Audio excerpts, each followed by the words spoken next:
Hi friends, അസ്സലാമു അലൈക്കും. ഇന്ന് ചിരട്ടയിൽ ചക്കപ്പുട്ട് ഉണ്ടാക്കാൻ വേണ്ടിയിട്ടാട്ടോ. അപ്പോൾ അത് പുട്ടുപൊടിയാണ്, മേടിക്കുന്ന പുട്ടുപൊടി ഉണ്ടല്ലോ പാക്കറ്റ്, അതാണ് കേട്ടോ. അപ്പോൾ ആ പുട്ടുപൊടിയിലേക്ക് ചക്ക, നല്ല വരിക്ക ചക്ക, മധുരമുള്ള ചക്കയുടെ ഒരു തുണ്ടം കിട്ടിയപ്പോൾ അത് അരിഞ്ഞ് വെച്ചിട്ടുണ്ട്. കറിയൊന്നുമില്ല, പുട്ടിലേക്ക് നിറച്ചപ്പോൾ ഇങ്ങനൊരു ഐഡിയ തോന്നിയതാട്ടോ.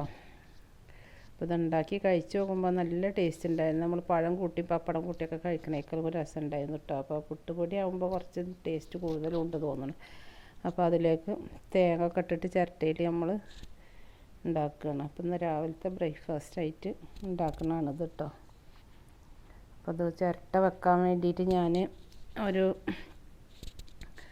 ഫോയിൽ പേപ്പറിൻ്റെ കവറ് ഒരു കുറ്റി ഉണ്ടായിരുന്നു അതിൻ്റെ ഉള്ളിലത്തെ, അതിനൊരു റിങ് പോലെ വെട്ടിയെടുത്തിട്ട് ഇത് വെച്ച് കൊടുത്തൊക്കെ കാർബോർഡിൻ്റെ പോലത്തെ. അതാകുമ്പോൾ ചിരട്ട കറക്റ്റ് ഇരിക്കും, മറ്റത് കറക്റ്റ് ആവില്ല, ചെരിഞ്ഞൊക്കെ പോവും. അതുകൊണ്ടാട്ടോ. അപ്പോൾ അതും കൂടി ഇതായിട്ട് അടുത്ത പുട്ടിനുള്ളത് വെച്ച് കൊടുക്കുന്നുണ്ട്.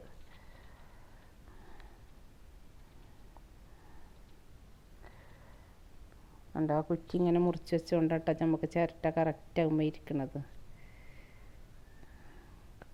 കണ്ടോ. അപ്പോൾ നമുക്ക് കുക്കറിൽ വേറെ പാചകം ചെയ്യാൻ വെച്ചിട്ടുണ്ട്. അപ്പോൾ ഇതും അതിൻ്റെ കൂടെ ആയി കിട്ടും, പണികൾ എളുപ്പമുണ്ട്. കണ്ടോ, ചിരട്ടപ്പുട്ട് റെഡി ആയിട്ടുണ്ട്. അപ്പോൾ എല്ലാവരും ഉണ്ടാക്കി നോക്കുക. അപ്പോൾ ഇത് കഴിഞ്ഞിട്ട് ഞാൻ എൻ്റെ ഒരു കുഞ്ഞ് അടുക്കളത്തോട്ടത്തിൻ്റെ ഇതും കൂടി കാണിച്ചു തരാം കേട്ടോ. അപ്പോൾ അത് ചൂട് കൊടുക്കണേ ഞങ്ങൾ ചക്കപ്പുട്ട് കഴിക്കുകയാണ്.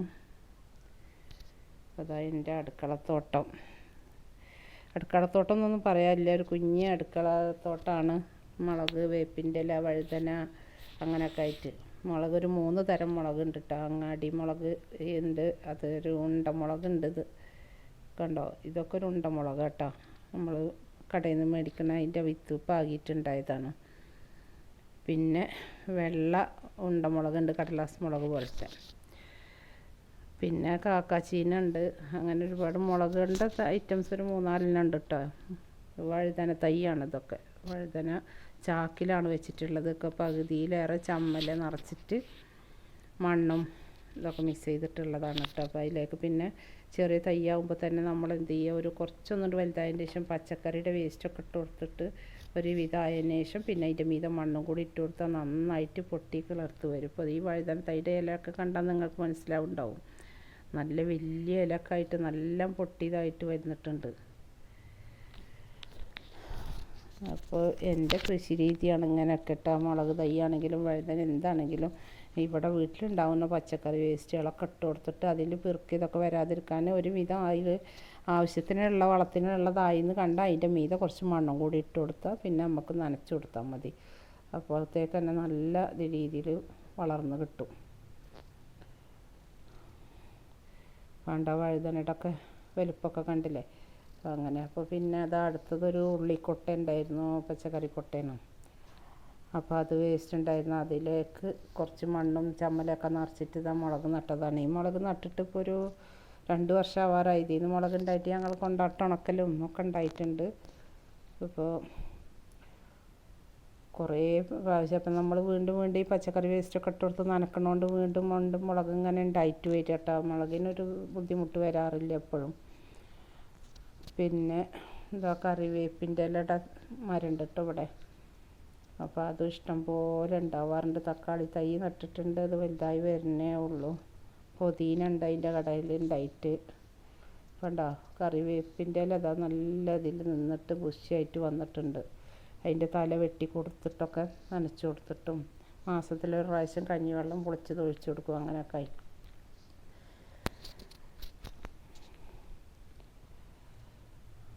അപ്പോൾ ഇതൊക്കെയാണ് മുളകിൻ്റെ കാര്യങ്ങൾ. 2-3 തരം മുളകുണ്ട്, വഴുതന ഉണ്ട്. ഇനിയിപ്പം നമുക്ക് ഇവിടെ അങ്ങനെ ഒരു ഇതുണ്ടായിട്ടുണ്ട് കേട്ടോ, ഒരു പടുമുള മുളച്ചതാണ്. ഈ വേസ്റ്റ് വെള്ളത്തിൽ കൂടെ പോയിട്ടൊരു ഇത് മുളച്ചിട്ടുണ്ട് അവിടെ, അതും കൂടെ കാണിച്ചു തരാം. നമ്മൾ അടുക്കളത്തെ പാത്രം കഴുകണ വേസ്റ്റ് വെള്ളം പോണ സ്ഥലമുണ്ടല്ലോ, അതിൽ മുളച്ചതാട്ടോ ഈ തൈ. ഞങ്ങൾ കക്കരിക്കയാണോ വെള്ളരിയാണോ എന്നൊന്നും അറിയില്ലായിരുന്നു. അപ്പോൾ മുളച്ച് വന്ന് കുറച്ച് കഴിഞ്ഞപ്പോൾ ഞാൻ കുറച്ച് മണ്ണൊക്കെ അതിൻ്റെ കടയിൽ വെച്ച് കൊടുത്ത് മൂടി കൊടുത്തിട്ടുണ്ടായിരുന്നു. അപ്പോൾ അത് കഴിഞ്ഞപ്പോൾ ഇപ്പോൾ ഉണ്ടായി വന്ന് നോക്കുമ്പോൾ അത് വെള്ളരിയാണെന്നാണ് തോന്നണത്. എനിക്കറിയില്ല വെള്ളരിയുടെ തൈയാണോ കക്കിരിക്കൻ്റെ തൈയാണോ എന്നൊന്നും. അപ്പോൾ അത് പടുമുള മുളച്ചുകൊണ്ട് നമുക്ക് വിത്തും അറിയില്ലല്ലോ. ഇപ്പോൾ ഇത് ഉണ്ടായി വന്നപ്പോൾ ഇത് വെള്ളരിയാണെന്നാണ് എനിക്ക് തോന്നുന്നത്. ഇതാ വലുതായിട്ടുള്ളൂ, കുറച്ചും കൂടെ വലുതാവുന്നുണ്ട്. അപ്പോൾ അത് കീടങ്ങളൊന്നും വരാതിരിക്കാൻ ഈ കഴിക്കണ വേപ്പിൻ്റെ ഇല ഉണ്ടല്ലോ അതുകൊണ്ട് മൂടി വെച്ച് കൊടുത്തിട്ടുണ്ട്. അതാവുമ്പോൾ നമുക്ക് തക്കാളിക്കും വേറെള്ളതിനൊക്കെ കീടങ്ങൾ വരാതിരിക്കാൻ നല്ലതാണ്. അപ്പോൾ അതാ എൻ്റെ തക്കാളി തൈ മത്തൻ തൈയൊക്കെയാണ് ഈ കാണുന്നത്. അപ്പം എൻ്റെ വീഡിയോ ഇഷ്ടമായി ഒരു ലൈക്ക് ചെയ്യാനും സബ്സ്ക്രൈബ് ചെയ്യാനും സപ്പോർട്ട് ചെയ്യണേ. ഒന്നും മറക്കരുത്. ലൈക്ക് ചെയ്യുക, സബ്സ്ക്രൈബ് ചെയ്യുക, കമൻറ്റ് ചെയ്യുക. അപ്പോൾ അതാ മത്തവള്ളി കേട്ടോ, ഇതും കൃഷിഭവനിൽ നിന്ന് മേടിച്ചതാണ്.